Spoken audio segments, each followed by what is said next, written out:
বাংলাদেশের অবিসংবাদিত নেত্রী। সুশৃঙ্খল আয়োজন, দীর্ঘদিন পর এক হয়েছেন নেতাকর্মীরা। জাতীয় সংসদের এলডি হল জুড়ে বিএনপির এই মিলন মেলা। দলের বর্ধিত সভাকে কেন্দ্র করে সকাল থেকেই আসতে থাকেন দেশের বিভিন্ন অঞ্চলের সিনিয়র নেতারা, যেখানে ছিলেন বিএনপির শীর্ষ নেতারা সহ ভাইস চেয়ারম্যান, চেয়ারপারসনের উপদেষ্টা ও নির্বাহী কমিটি ছাড়াও বিভিন্ন অঙ্গ সহযোগী সংগঠনের সিনিয়র নেতারা। বিগত আন্দোলনে শহীদদের স্মরণে শোক প্রস্তাব শেষে সূচনা বক্তব্য দেন বিএনপি মহাসচিব মির্জা ফখরুল ইসলাম আলমগীর। অভিযোগ করেন, বাইরে থেকে শেখ হাসিনা ও দেশের ভেতরে থেকে একটি মহল ভুল ব্যাখ্যা দিয়ে দেশকে অস্থিতিশীল করার ষড়যন্ত্র করছে। একটি গোষ্ঠী, একটি মহল বিভিন্নভাবে চক্রান্ত শুরু করেছে। ফ্যাসিস্ট শেখ হাসিনা বিদেশে গিয়ে তিনি সেই চেষ্টা করছেন।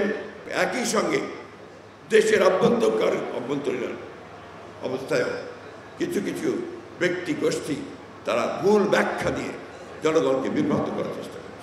উদ্বোধনী বক্তব্যে বিএনপির ভারপ্রাপ্ত চেয়ারম্যান তারেক রহমান বলেন, স্থানীয় না জাতীয় নির্বাচন, এই ইস্যুতে ধূম্রজাল তৈরির ষড়যন্ত্র চলছে। ফ্যাসিবাদকে পুনর্বাসিত করার কোনো চক্রান্তের ফাঁদে বিএনপি পা দেবে না বলেও সাফ জানান তিনি।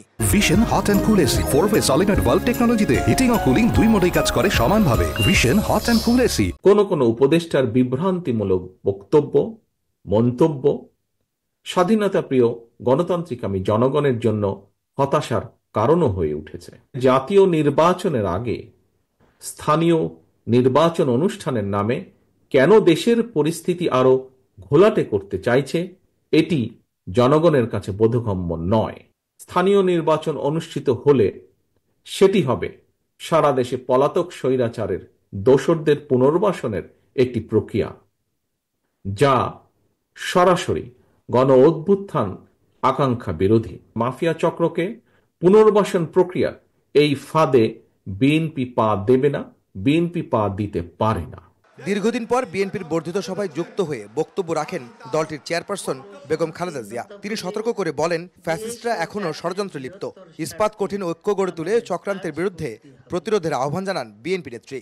এখনও ফ্যাসিস্টদের দোসররা এবং বাংলাদেশের শত্রুরা গণ অভ্যুত্থানের মাধ্যমে প্রাপ্ত অর্জনকে নস্যাৎ করার জন্য গভীর চক্রান্তে লিপ্ত রয়েছে।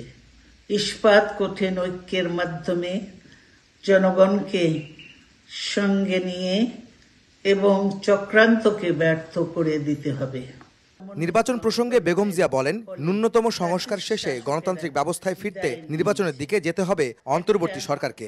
অন্তর্বর্তীকালীন সরকার গঠিত হয়েছে, তাদের কাছে জনগণের প্রত্যাশা রাষ্ট্র মেরামতের ন্যূনতম সংস্কার দ্রুত সম্পন্ন করে গণতান্ত্রিক ব্যবস্থায় ফিরে যাওয়ার জন্য সকলের কাছে গ্রহণযোগ্য একটি নির্বাচন অনুষ্ঠান সম্পন্ন করা।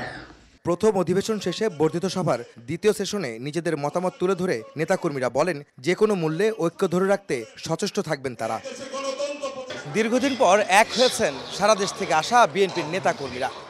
আর এই নেতাকর্মীদের উদ্দেশ্যে বিএনপির হাইকমান্ড বলছেন, ছোটখাটো বিভেদ ভুলে সবাইকে ঐক্যবদ্ধ থাকতে হবে যেন জুলাই আন্দোলনের চেতনা নস্যাৎ না হয়, এবং যারা এখনও ষড়যন্ত্র লিপ্ত তাদের বিরুদ্ধে ঐক্যবদ্ধ প্রতিরোধ গড়ে তুলতে নেতাকর্মীদের নির্দেশ দেন বিএনপি চেয়ারপারসন বেগম খালেদা জিয়া, বিএনপির ভারপ্রাপ্ত চেয়ারম্যান তারেক রহমান ও বিএনপি মহাসচিব মির্জা ফখরুল ইসলাম আলমগীর।